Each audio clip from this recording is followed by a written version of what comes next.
Tonight, America's computer systems under attack. Intelligence officials say the U.S. needs a new force to keep the country safe. An ABC News exclusive. Big deal. A landmark agreement between Big Auto and union leaders gives new hope to a struggling industry. Global Reach one-on-one with Bill Clinton on his newest attempt to change the world and how he would help his wife in the White House. And autism and vaccines. The nation's most respected medical journal weighs in on the safety of a vaccine that millions of children receive. From ABC News headquarters, this is World News with Charles Gibson. Good evening. America's computer systems are under attack every day. And according to U.S. intelligence officials, China is the principal attacker. Every day, they say, hackers are trying to get into the systems that keep the economy running, that allow people to communicate, that give the military its ability to operate in all corners of the world.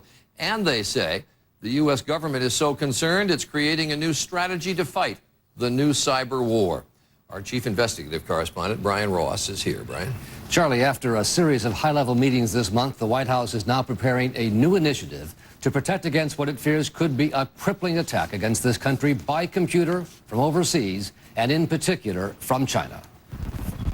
White House advisors say it was this June in Washington when the alarm bells really went off. Chinese hackers got into the unclassified computers of Secretary of Defense Robert Gates. The intelligence community has come to the recognition that China and other foreign governments have free run of American computer networks.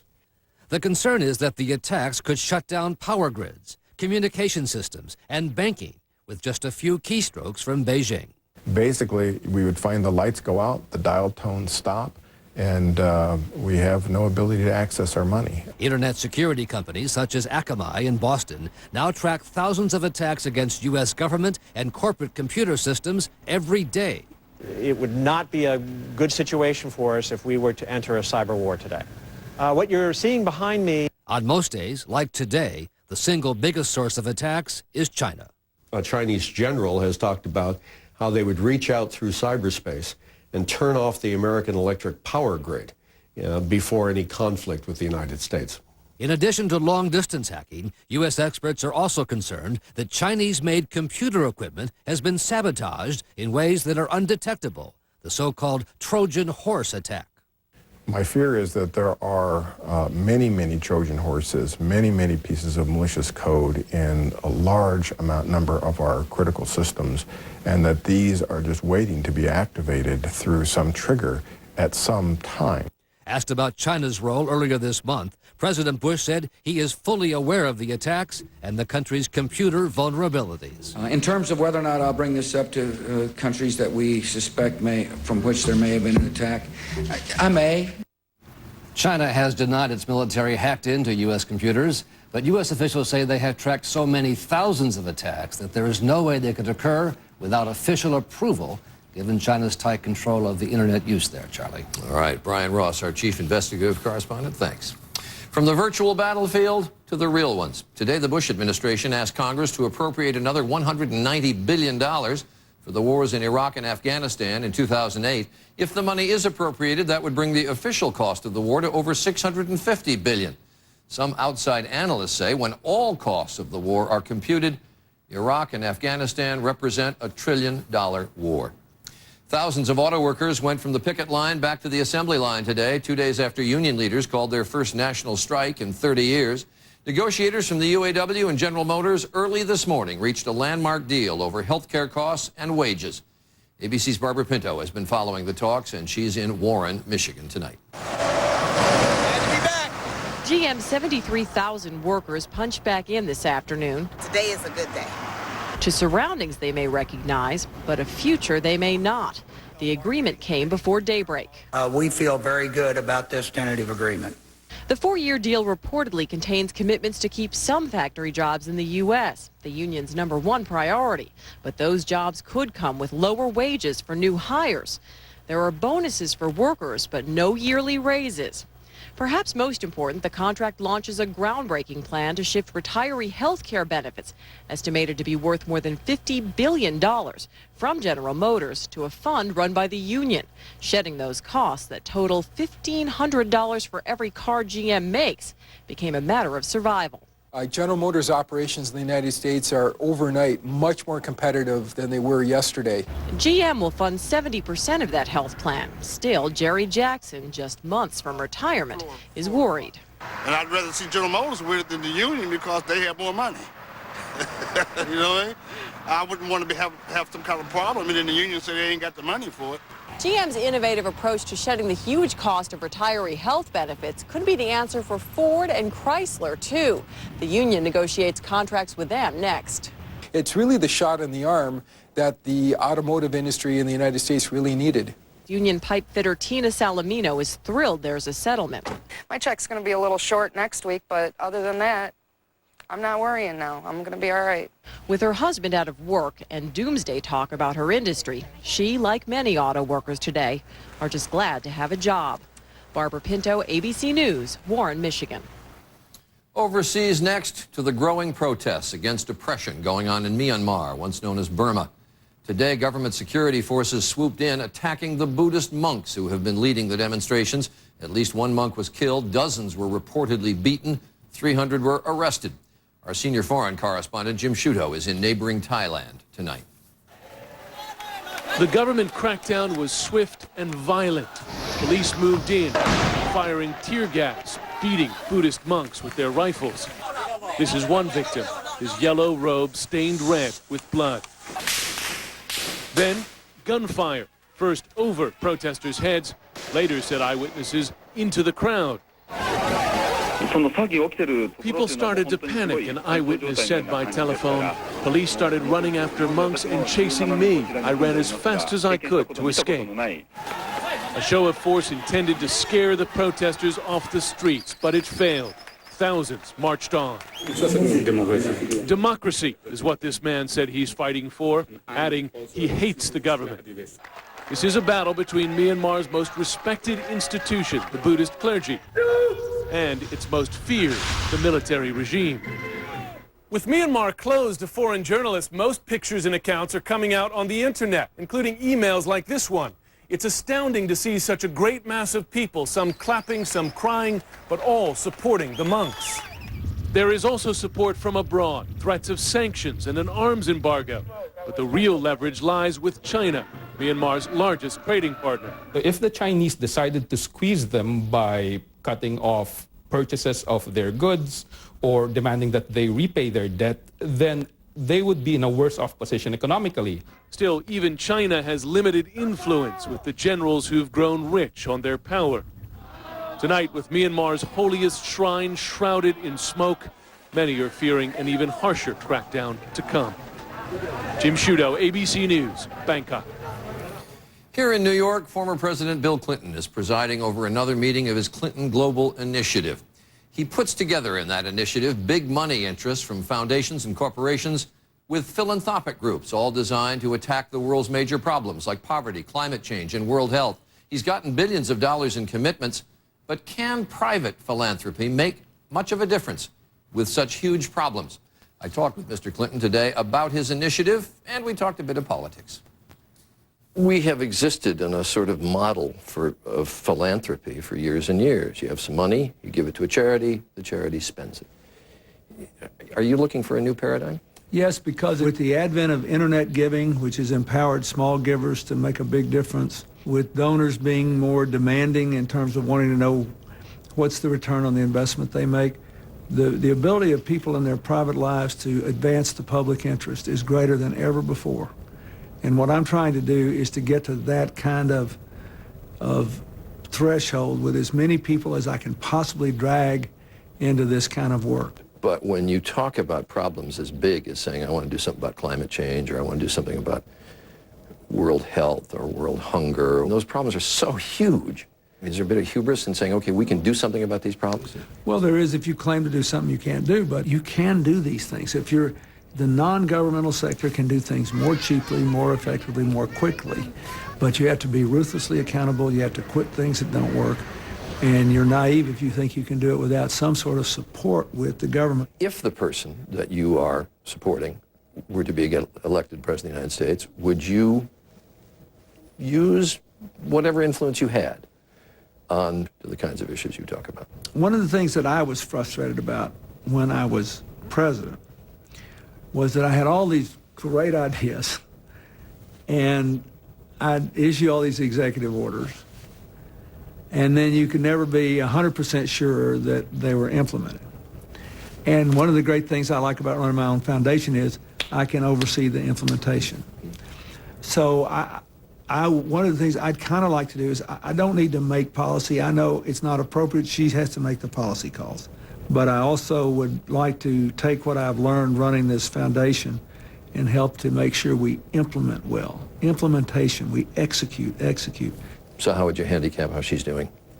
Oh, I think she's done well. I'm not surprised, but I'm still a little amazed that she just, you know, I'd been in lots of races by the time I ran for president.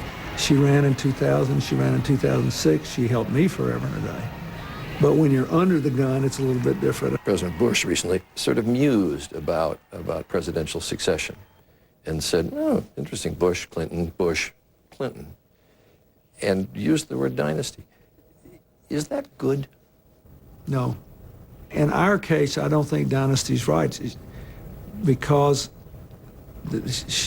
Hillary will have to win on her own merits, and I believe that on the merits, I think she's the best qualified non-incumbent I've had a chance to vote for in 40 years as a voter. The fact that we happen to have been married, I don't think should disqualify her. If you go out and you fight fair and you win it on your own, then it's not a dynasty. If she gets elected this time, they're not going to vote for me for a third term. She's going to get elected. She'll be the president. She'll make the calls. The rest of us will have to do our best to help her succeed. Mr. President, appreciate it. Thanks.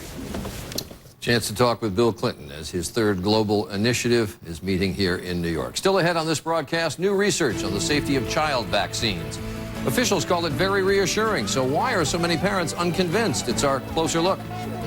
We'll go inside yesterday's air traffic crisis, how quick-thinking controllers used even personal cell phones to keep the skies safe. And they're called the best team you've probably never heard of, the U.S. women's soccer team. This is World News with Charles Gibson. Brought to you by One Touch. This is the One Touch Ultra Mini. As you can see, it's pretty simple as blood glucose meters go. Nothing fancy, nothing to figure out. It gives you a number quickly, then slips back into a pocket or a purse so you can just get on with it. And now the One Touch Ultra Mini is available in 3 new crowd-pleasing colors at absolutely no charge. Very nice. Call 1-866-469-8194 to see if you qualify. One Touch changes everything. I have COPD with chronic bronchitis, which makes it hard to breathe. But now that I'm breathing better with Advair, today I can have fun with my granddaughter.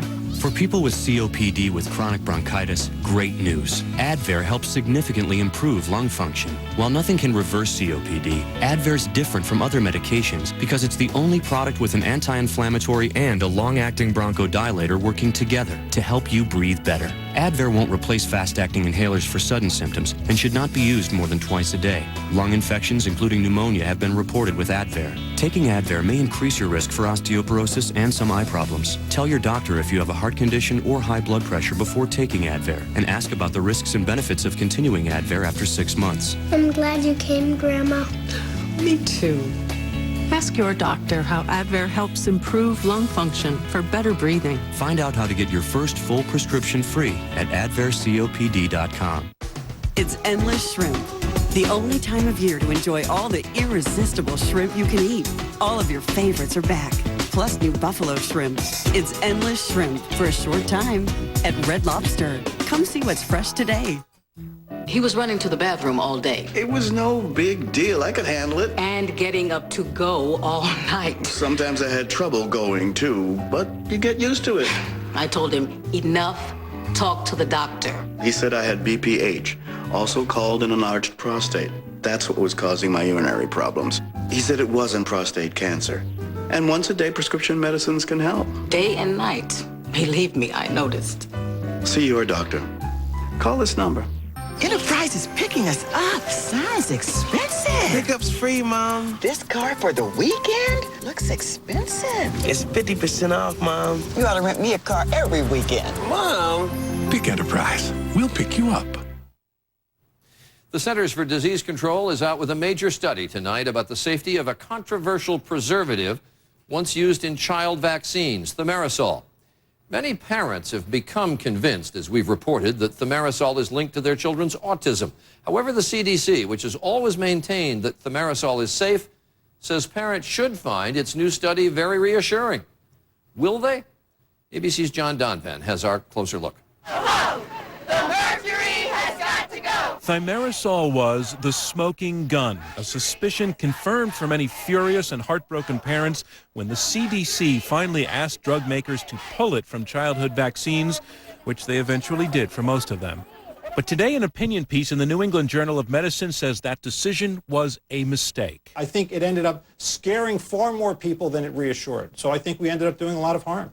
Paul Offit's journal piece ran next to a new study that appears to clear thimerosal of causing at least certain kinds of harm. Researchers looked at more than 1,000 kids from the general population, aged 7 to 10, who had received thimerosal-containing vaccines. They measured 42 different abilities, such as verbal memory and fine motor coordination, to see if mercury had debilitated them. They found, they say, nothing to support a causal association between early exposure to mercury and deficits in those skills. Case closed.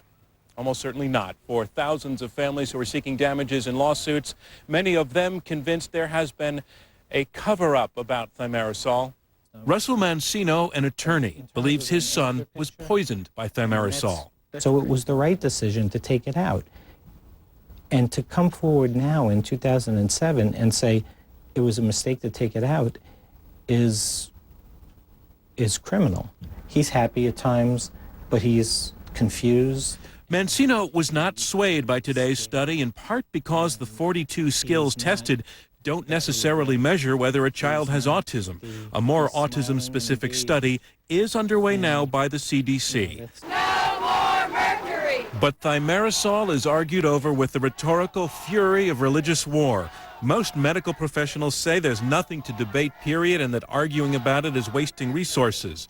The parents opposed say that is dishonest and cruel. No study, whoever does it, will lead to common ground anytime soon.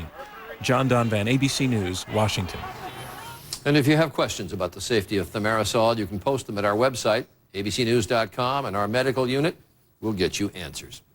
When we return, scrambling for safety, the surprising details on how air traffic controllers handled a crisis in the skies yesterday.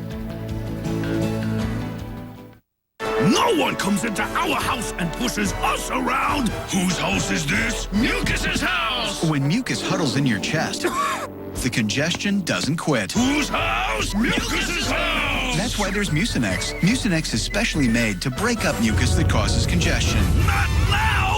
It's a blowout! And only Mucinex lasts for 12 hours. Can we play at your house? Mucinex in, mucus out. Beltone is conducting research on a new hearing technology. If you qualify, you can evaluate a revolutionary new product. It's the smallest and lightest of its kind, and it's virtually invisible. Call or visit Beltone now. Vitamins and minerals of Centrum Silver, I've got a big announcement. We've been reformulated. When you say reformulated, are you talking... Relax, we still help protect the health of people over 50. Oh. And now we're better balanced to work together. No, you. Like more C and E to support natural cell repair. I love this antioxidant. That's me. Working better together from A to zinc. New age-adjusted Centrum Silver. Have people noticed a change in you? You may be a numismatist, a coin collector. But now there's hope. Genuine United States Mint coins. Visit usmint.gov. Genuinely worthwhile. Keeping control of a busy emergency room, Janet is a formidable woman. But she was no match for something smaller than the tip of a pen. It KO'd Janet so fast, she didn't know what hit her. It was a clot. Like Janet, if you've been hospitalized with heart-related chest pain or a certain type of heart attack, what doctors call ACS, chances are you've had a clot. But now Janet's doctor is helping increase Janet's protection against heart attack or stroke by putting Janet on Plavix. Plavix, taken with other heart medicines, helps provide greater protection against heart attack or stroke than other heart medicines alone by helping keep blood platelets from sticking together and forming clots. If you have a stomach ulcer or other condition that causes bleeding, you should not use Plavix. When taking Plavix alone or with some medicines, including aspirin, the risk of bleeding may increase. To minimize this risk, always talk to your doctor before taking aspirin or other medicines with Plavix, especially if you've had a stroke. Additional rare but serious side effects could occur. Ask your doctor about Plavix today, because no matter how formidable you are, you're no match for a dangerous clot. Starting Monday. For 4 Mondays in October, Worldies with Charles Gibson presented with limited commercials. More time reporting from all across the globe and from all across our country with breakthrough American success stories. It's the key to success, starting Monday. The FAA told Congress today it's considering new measures to deal with disruptions in air traffic like the one that started in Memphis yesterday. As we reported last night, hundreds of flights were affected. We now know about the frantic effort to maintain safety that began after a major telephone line went out near Memphis. Here's Lisa Stark. In an instant, controllers at Memphis Center lost phone lines, lost most radio communication with pilots, lost 3 of 11 radar systems. There were planes in the air they could no longer talk to or see. All of the lines went blank at one time. As soon as it happened, keyed up, tried to see if I could talk to the aircraft on the main frequencies, got no response. Went to our backup system, tried there, no response. Controllers scrambled to improvise. They had to rely on personal cell phones to reach other air traffic facilities. We had to clear the skies as quickly as possible. It happened at 11:30 a.m. Central Time. Memphis Center declared what's called an Air Traffic Control Zero, ATC Zero. They were out of commission. The center's responsible for 100,000 square miles of high-altitude airspace over 7 states. At the time, there were more than 200 airplanes there. This radar animation shows how the FAA and other controllers scrambled to clear planes out of the airspace. They did so within an hour. Memphis Center becomes a black hole, so to speak. No one flies.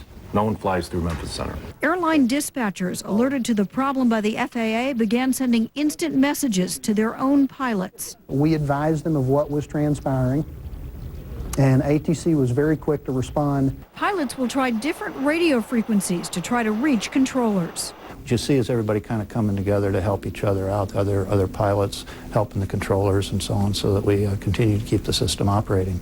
3 hours after the outage began, Memphis Center was up and running. 600 flights had been delayed, hundreds of others diverted, rerouted, or canceled, all handled safely. Lisa Stark, ABC News, Washington. Quick thinking, fast action, crisis averted. When we come back, the U.S. women's soccer team, #1 in the world. But why so unknown at home?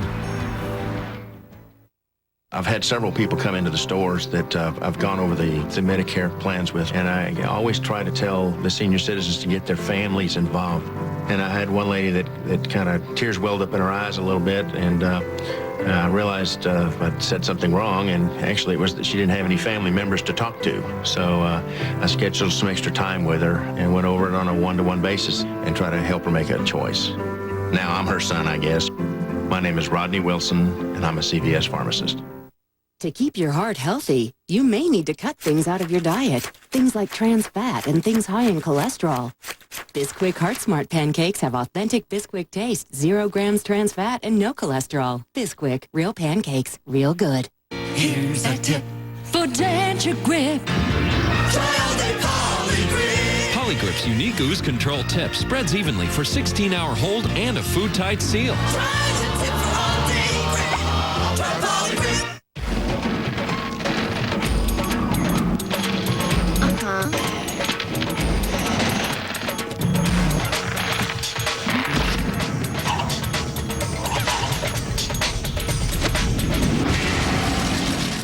Glad Force Flex trash bags are so strong. One bag is all you need to pick up the pieces from even your biggest disasters. Where do you want the piano? Get Glad Force Flex and find out why 7 out of 10 consumers prefer it over the other leading brand. I lost my job and my health insurance. The first thought was, how am I going to get my medication I need? I was in a lot of trouble. If you're uninsured and struggling, America's pharmaceutical companies want to help. Call 1-888-4PPA now to see if you may qualify. PPA saves me $1,300 a month. We've been to nearly 1,000 cities in all 50 states, helping more than 4 million people in need. Without my wife and PPA, I don't know if I could have been here today. The Partnership for Prescription Assistance, on the road to helping you.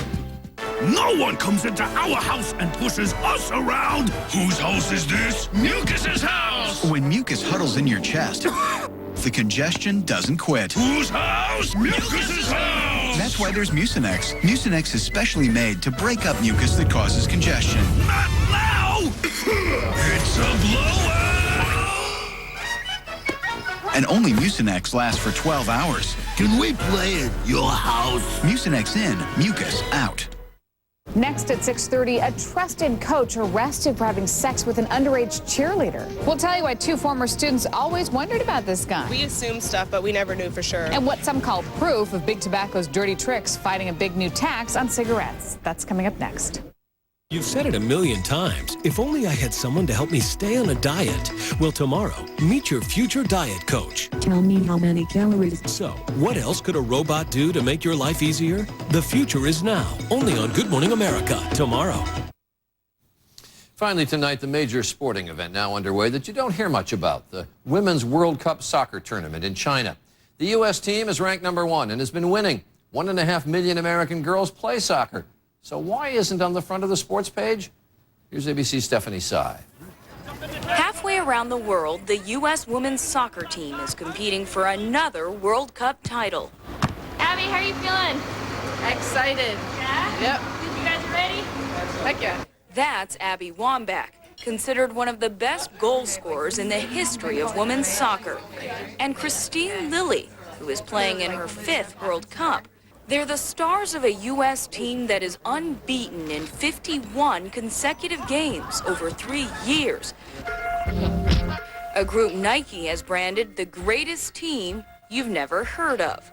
It's tough. You know, we are definitely, we're competing for airtime, for TV time, for highlight time. A lot of people wonder why the World Soccer Federation would hold the Women's World Cup in September, when so much attention, especially in the U.S., is focused on baseball and football. Some question whether soccer's male-dominated governing body has the best interests of female players at heart. This is our premier event, just like the Men's World Cup, and treat it that same way of you wouldn't throw a Men's World Cup that late. In the summer of 1999, it was the made-for-television moments, a U.S. World Cup victory, that inspired a generation of girls to take up soccer, including many of the young women on this team. Now, even though many of their highlights are being overshadowed, the players say they're still living a dream. It's one of the greatest honors I have to put on that jersey to represent your country. You know, maybe not everyone knows we're playing over here, but there are a bunch of people out there that do. And, you know, what it means to them to see us play is tremendous. Stephanie Sy, ABC News, Hangzhou, China. The U.S. women play Brazil in the semifinals early tomorrow morning. It'll be on ESPN2, and I'll be watching. Love that team. That is World News for this Wednesday. I'm Charlie Gibson. I hope you had a good day. For all of us at ABC News, have a good night. America's voted who will be the first to go home. The pressure is on. And legendary superstar Dolly Parton performs live. Dancing with the Stars, the results. Live tonight, 8/7 Central on ABC. Start here. Now on K2 News at 6:30, a cheerleading coach under arrest. What his former athletes tell K2 about his behavior with girls, plus anti-tobacco tax mailings that claim to be from the desk of a teacher. K2 finds out who really signed all those signatures, and a dog on death row for 4 years. Why this case dragged on for so long and cost taxpayers thousands.